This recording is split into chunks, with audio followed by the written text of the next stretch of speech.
Sekarang di Indonesia ada isu besar yang cukup membuat kita berdebat, berpikir tentang isu pernikahan sesama agama, berbeda agama. Dan isu ini buat kalangan liberal memang cukup menarik dan memberikan ruang bagi mereka untuk bisa mengekspresikan kebebasan. Tetapi bagi kita tentu yang memang memiliki manhaj yang sudah jelas, manhaj Islam ini menjadi sebuah tantangan dan persoalan besar. Nah, kita ingin mendapatkan pandangan dari Mufti, dari Datuk terkait persoalan ini, dan kita berharap ketika ini disampaikan di forum yang terhormat ini nanti mungkin bisa di-share, diberitakan sehingga memiliki vibrasi kepada masyarakat terkait dengan persoalan pernikahan berbeda agama yang sekarang lagi heboh di Indonesia. Mungkin itu aja, mohon untuk bisa mendapatkan pencerahan. Terima kasih. Assalamualaikum warahmatullahi wabarakatuh.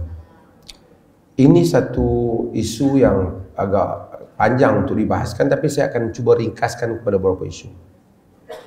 Yang pertama,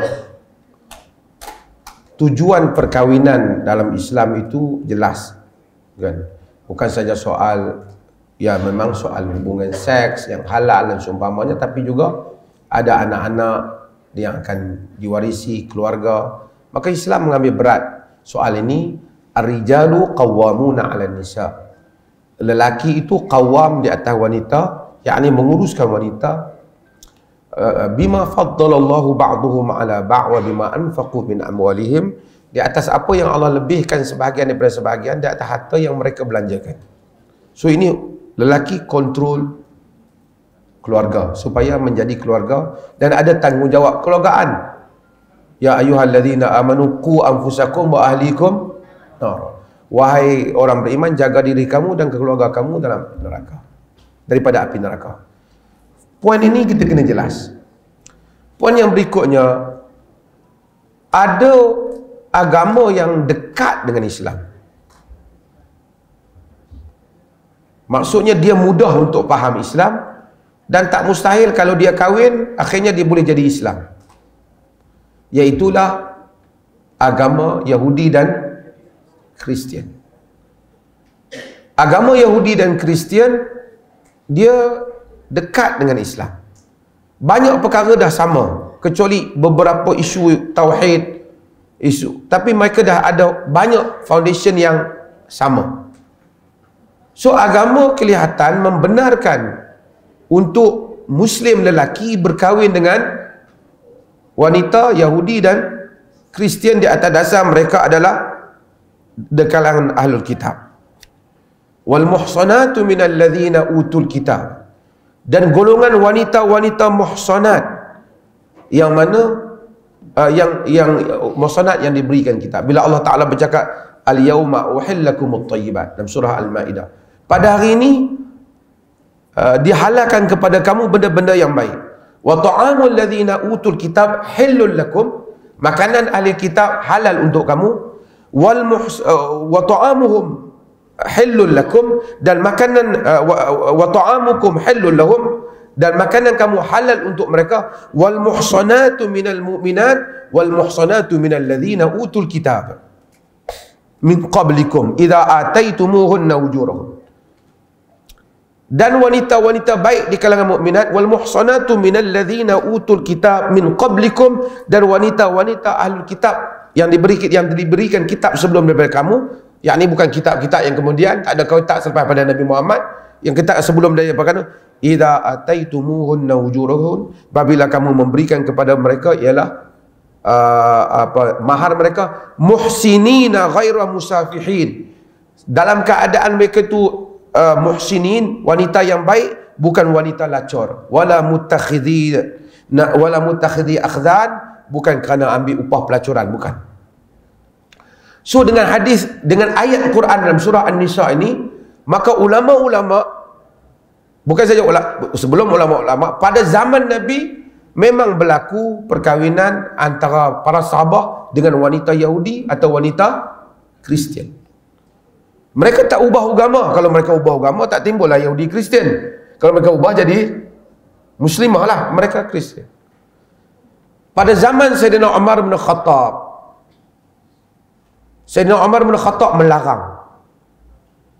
Huzaifah ibn Yaman, dia larang. Huzaifah tanya, adakah kau telah mengharamkannya? Umar kata, aku tak haramkan. Tapi kalau siapa yang isteri dia Kristian ataupun Yahudi, dia tak boleh pegang beberapa jawatan dalam kerajaan.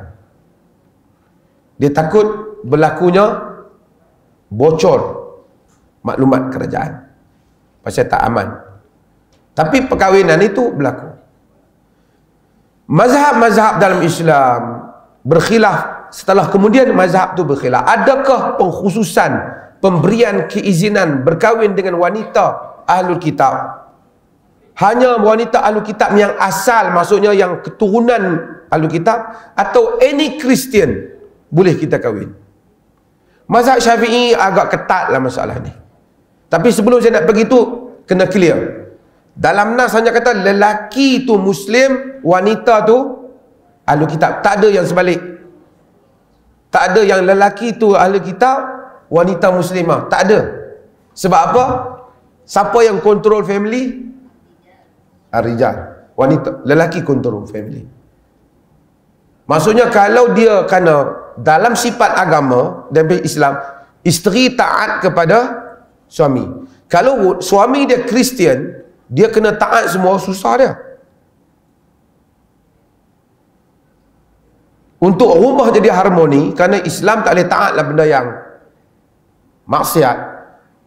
Dan ada possibility suami dia akan bawa dia ke gereja, anak-anak. So, tak mungkin. Tapi kalau suami dia Muslim, isteri dia Kristian, rumah tangga di bawah kendalian Muslim. Okey. Mazhab-mazhab lainlah, mazhab Hanafi dan seumpamanya, mereka benarkan perkahwinan ni. Dan dari segi logik nasnya, daripada nasnya nampak pun argumen tu kuat. Cumanya sebahagian mereka mengikat ia dengan siasat syariah. Maksudnya, kalau nak kahwin, make sure lah awak tu memang boleh kendali je. Bukan awak kahwin dengan Kristian, awak jadi Kristian lebih daripada dia lagi. Macam tu lah lebih kurangnya, dalam bahasa kasarnya. Kerana akhirnya tak sampai tujuan perkahwinan. Itu agama. Yang ada ialah wanita Jew and wanita dan yang menganut Yahudi memang bangsa, dan Christianity yang menganut Kristian. Yani they are Christians and their religion is Christianity. Dia kata dia kena menganut Islam dulu. Kalau menganut Islam tak timbullah isu. Dia tak menganut Islam. Karena Allah membezakan. Allah, kerana Quran ada beza benda tu. Lam yakunil ladzina kafaru min ahlil kitabi wal musyrikin munfakin hatta ta'tiyahumul bayyinah.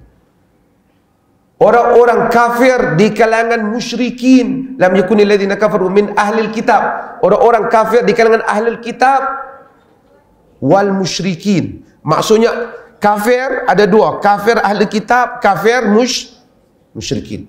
Lam yakunil ladzina kafaru min ahlil kitab wal musyrikin. Orang kafir ahli kitab, orang kafir musyrikin. Yang tu yang kita boleh makan sembelihan mereka, kosher, kita boleh makan sembelihan mereka. Orang Kristian yang sembelih mengikut cara Kristian, kita boleh makan sembelihan mereka.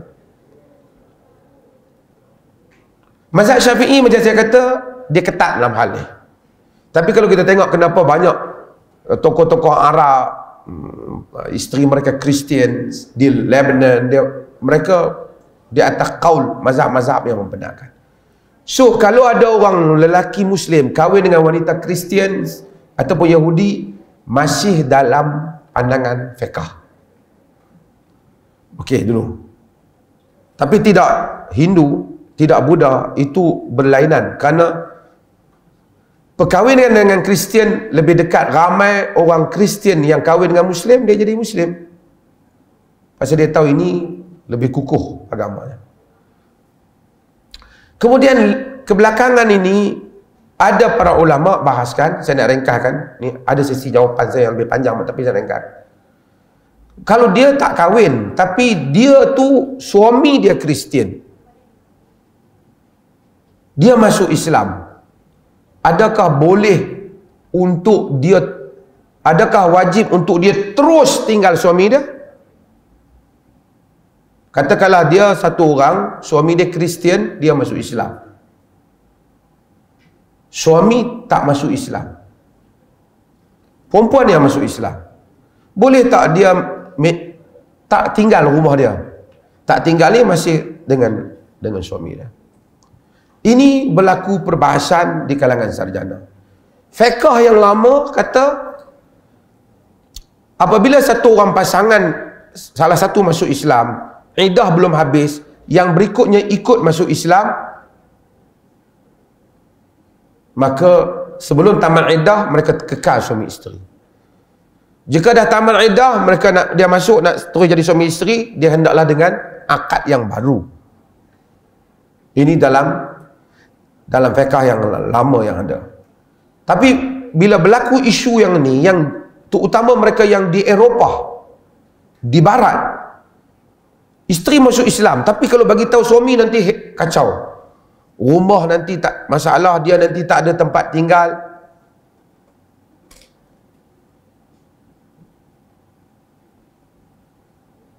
Tambah kalau beli rumah sekali, nanti boleh bawa ke kes mahkamah. Apa penyelesaian dia? So scholars ini yang ditimbulkan tadi, mana saya diam, ramai tulis termasuk Al-Qardawi, Raisuni, ramai yang menulis tentang hal-hal ini. Sebahagian mereka kata dia maintain di dalam tempoh iddah itu untuk convince suami dia jadi Islam. Sebahagian mereka kata dia kekal rumah tangga sebagai suami isteri sehingga tunggu suami dia masuk Islam, tapi dia elakkan bagi diri dia diserahkan pada suami dia di dalam hubungan seks, tapi duduk. Dan pandangan-pandangan ini bolehlah untuk diamalkan apabila keadaannya darurat. Kalau dia tahu saja habis, hancur anak pinak. Kalau dia kata kalau awak masuk Islam, awak kena keluar daripada rumah awak, dia tak mau masuk lah. Nanti anak-anak dia nanti dia akan jadi mangsa. So dia tak apalah, saya tak payah masuk Islam lah. So fiqh dalam hal ini lebih lunak dan luas. Kenapa? Kerana ada sahabat-sahabat di peringkat awal yang masuk Islam, suami mereka tak masuk masa peringkat Mekah. So di atas peristiwa-peristiwa di peringkat Mekah tu dijadikan dalil bahawasanya boleh untuk ditangguhkan. Jika dia istihad, dia masuk Islam, dia kena keluar daripada rumah dia. Tapi tidak ada fuqaha yang menyatakan ini satu lelaki yang bukan Islam, yang selain daripada agama Yahudi dan Kristian, nak kahwin dengan satu orang perempuan Islam boleh di atas toleransi agama. Tak ada. Ini tak ada. Perkahwinan itu tidak sah dan dia termasuk di dalam zina. Orang kata macam mana nak toleransi agama? Toleransi agama tak timbul hal tu. Saudara-saudari sekalian, mungkin panjang sikit saya jawab soalan fiqh ni, tapi saya nak bagi tahu. We can tell non-Muslim all over the world, di seluruh dunia ni. Di Indonesia umpamanya, majoriti Muslim kan dan Muslim? Majoriti rakyat Indonesia Muslim kan dan Muslim? Muslim. Non-Muslim ada tak? Berapa peratus ada Muslim? Muslim berapa peratus? 87. Non-Muslim 13%. Adakah non-Muslim ditindas di Indonesia? Tidak. Tidakkah sebahagian non-Muslim itu jauh lebih kaya daripada orang Muslim di Indonesia? Ya. Di Malaysia juga sama, betul tak? Non-Muslim lebih kaya daripada orang Muslim. Adakah kita tengok hari-hari cerita gedung-gedung mereka dibakar? Tak ada. Adakah kereta mereka dilanggar, mereka dipukul di tengah jalan kerana bukan Muslim? Ada? Tak ada. Adakah gereja-gereja mereka dihancurkan? Tak ada. Christian Coptic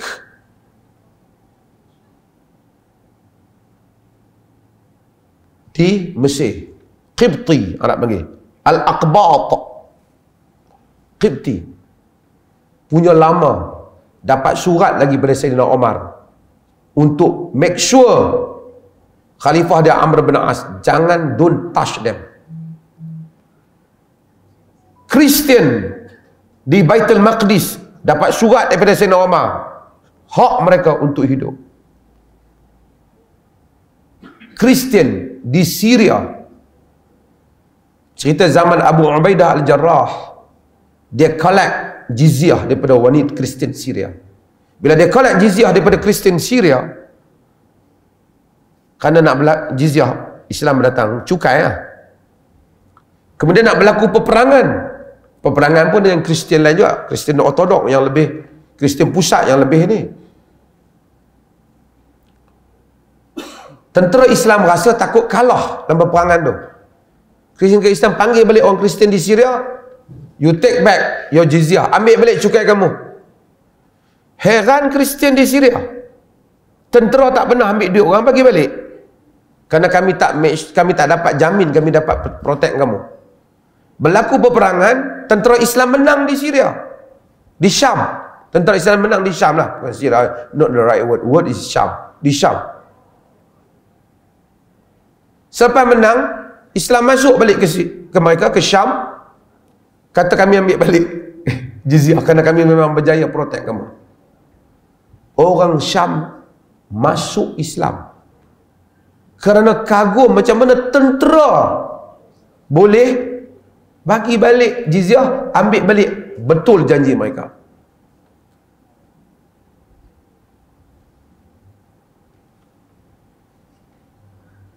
Baki masih ada Kristian di Syria, tak dihancurkan.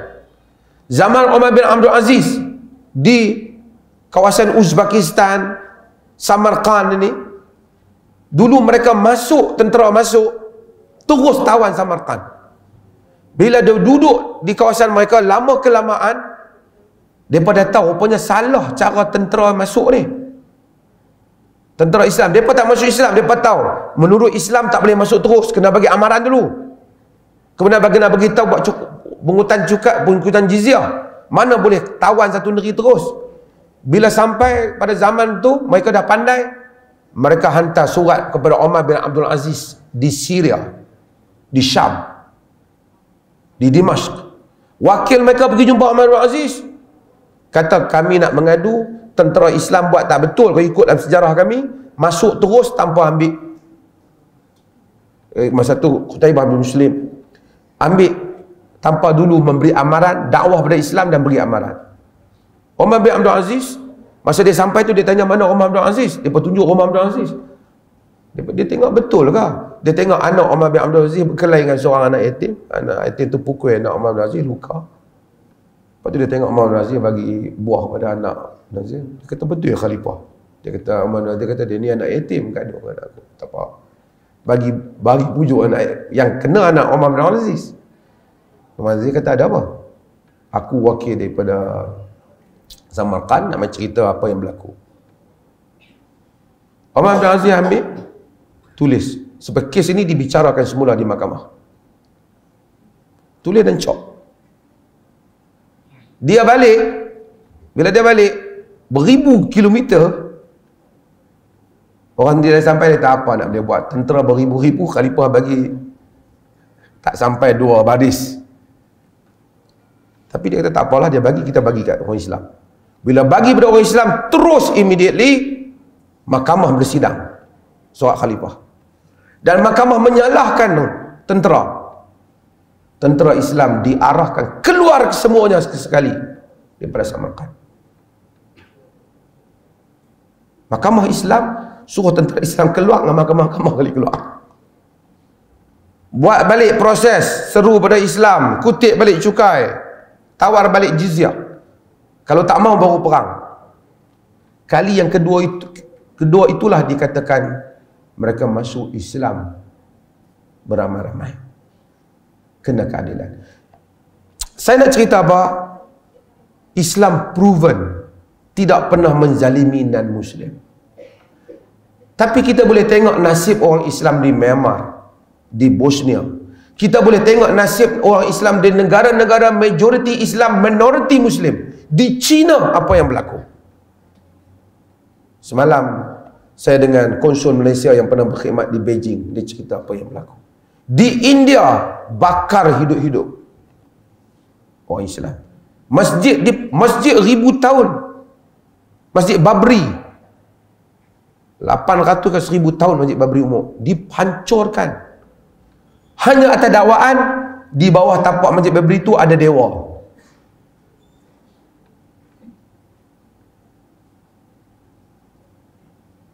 Tidak ada surat kabar barat, media barat kata ekstremism, teroris Hindu. Melainkan satu dua yang major tak ada kata. Tapi satu dua orang kes terpencil di negara orang Islam ekstremis agama. Sebab itu kita kena benarkan perkahwinan campur. Selama ni tak ada pun isu. Ini perkahwinan soal hukum hakam agama. Saya tak benarkan, dia akan nak jaga setting agama itu. Pun begitu ada kebenaran untuk Kristian dan seumpamanya, kerana tabiat itu berbeza. Dalam Islam bukan saja agama, ada bab kufu dalam agama. Kufu dalam perkahwinan. Bapa dia satu orang kaya, hidup anak ni dalam keadaan mewah, budak perempuan. Tiba-tiba yang meminang dia satu orang yang sangat miskin, boleh bagi kahwin. Tetapi kalau bapa dia argue atas kufu, kerana aku dah didik anak aku dalam suasana ni, dia tak mampu hidup dalam kemiskinan ini.